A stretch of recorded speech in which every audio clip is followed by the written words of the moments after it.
વીરપુર ગ્રામ પંચાયતની બેદરકારી સામે સ્થાનિકોમાં રોષ। વાલ્મીકી ફળિયામાં ગટર લાઇનના કામ દરમિયાન પીવાના પાણીની લાઇન તૂટી જતા છેલ્લા 15 દિવસથી પાણી પુરવઠો બંધ હોવાનો સ્થાનિકોનો આક્ષેપ। વીરપુર ગ્રામ પંચાયતની બેદરકારી સામે સ્થાનિકોમાં રોષ। વીરપુરના વાલ્મીકી ફળિયામાં ગટર લાઇનના કામ દરમિયાન પીવાના પાણીની લાઇન તૂટી જતા છેલ્લા 15 દિવસથી પાણી પુરવઠો બંધ હોવાનો સ્થાનિકોનો આક્ષેપ છે। વારંવાર રજૂઆત છતાં સમસ્યાનું નિરાકરણ ન આવતા રહીશોમાં ભારે રોષ ફેલાયો છે।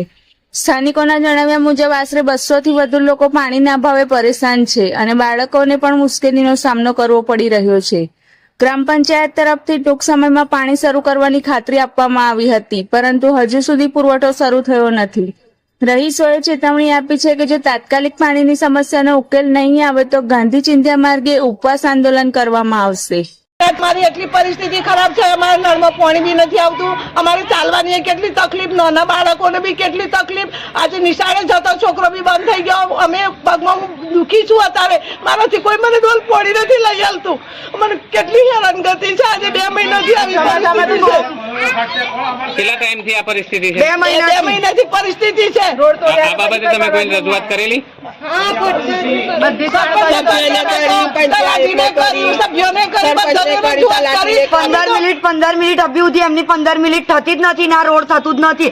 અમારા પપ્પા નમાજ પડવા જાય, પાણી કઈથી લાવવાનું? આ રોજની એક જ રિંગ પર 2 મહિનાથી પાણી ભરીએ, રોજની અમારી લડાઈઓ થાય। કેને કહેવાનું? પંચાયતમાં જઈએ તો કે સભ્યને કહો, સભ્ય કન જઈએ તો કે સરપંચ કન જાઓ, સરપંચ કન જઈએ તો કે સભ્ય કન જાઓ। જવાનું કઈ આગળ પહોંચાવો ને જલ્દે જલ્દ અમારું રોડ કરાવો, પાણીનું કરાવો। શું નામ આપનું? કુરેશી સાહિસ્તાવાનું શહીદભાઈ। આપનું? રાબિયાબેન રજાકભાઈ શેખ। તમારી મુખ્ય માંગણી શું છે? પાણીની રોડની 2 ની માંગણી છે અમારે। તો અત્યારે ચાલવાની કેટલી મુસીબત, કોઈને ઘેર જવું હોય તો અમારથી જવાય ના। આવા બીમાર હોય ને કોઈ આવે તો ગાડી બોલાવીએ તો કોઈ અમારે કોઈ મરણ થઈ જાય તો અમારે કેવી રીતે વ્યવસ્થા કરવાની? બોલો છો